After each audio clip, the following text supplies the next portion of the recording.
Herbaceous geraniums, a whole species of different forms, sizes and colours to grow. These are hardy perennials, herbaceous plants that go almost completely underground over the winter months here in the UK. And we've got quite a few different varieties here that we're going to show you. I don't know any of the names of them, unfortunately, but we'll show you the different colour combinations that we grow. So we're starting with this one, which forms a really dense clump. This one probably is, if I just draw back, probably about 6 foot by 4 foot across. It's probably just spread by little root runners that come out. Seeds itself as well, but it does form a nice confluent clump when grown like this, which by and large suppresses the majority of weed. We've still got some bindweed coming through here, which is going to need pulling. They're nice plants to grow for the form that they give you. And this one, as you can see, is quite a low growing one. Let's just have a look at the ones behind.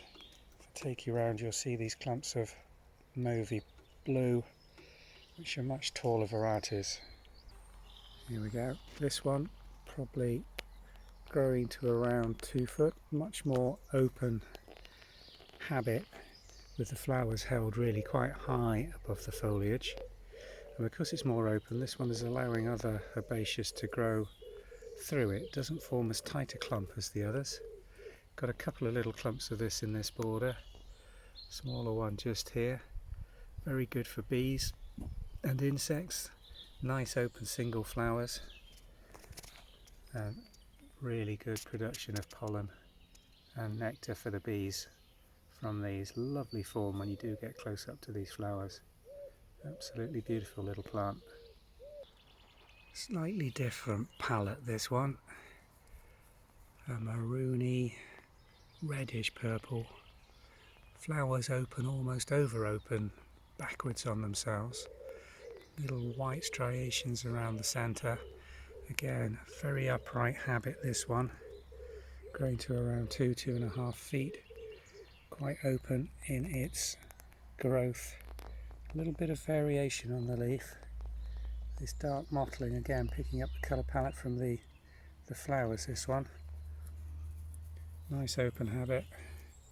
Good profusion of flowers, plenty of them. Even this one's growing in quite a shady area. Same plant in a slightly sunnier position.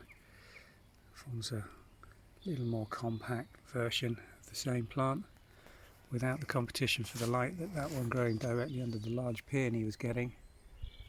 Again, beautiful profusion of flowers held quite high above the leaf. Most of the colour is in the top 6 inches of this plant, standing at around 18 inches.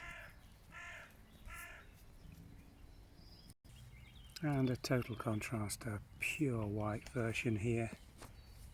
Let me just focus in on that for you. Lovely upright flowers, not overblown, singles, pure white right down to the centre. Quite a low growing plant, this one, about 1.5 feet in total. Quite a young one, this. I think this is probably just seeded in here this year.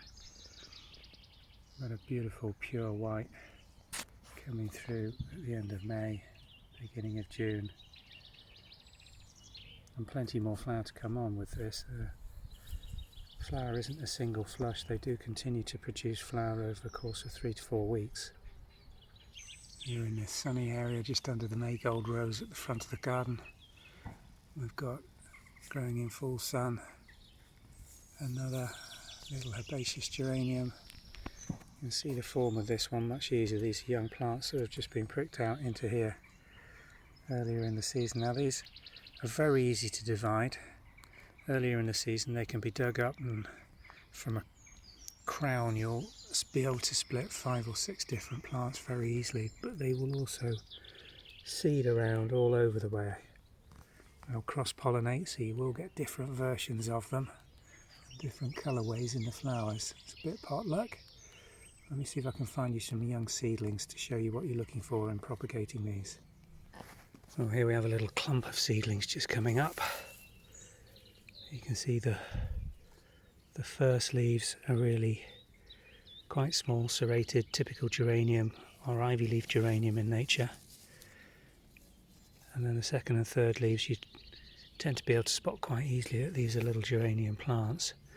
And this is the stage that you can dig these up, either grow them on in pots or pot them directly where you like them to grow, into borders if they've got enough space. I'm just going to do a bit of weeding while I'm filming this.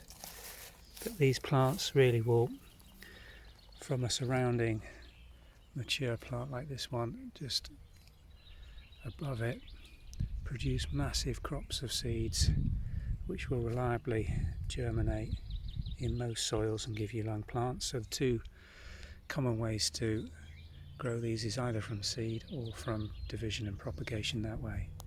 But a very nice easy plant to grow and some beautiful colours as we've shown you this morning.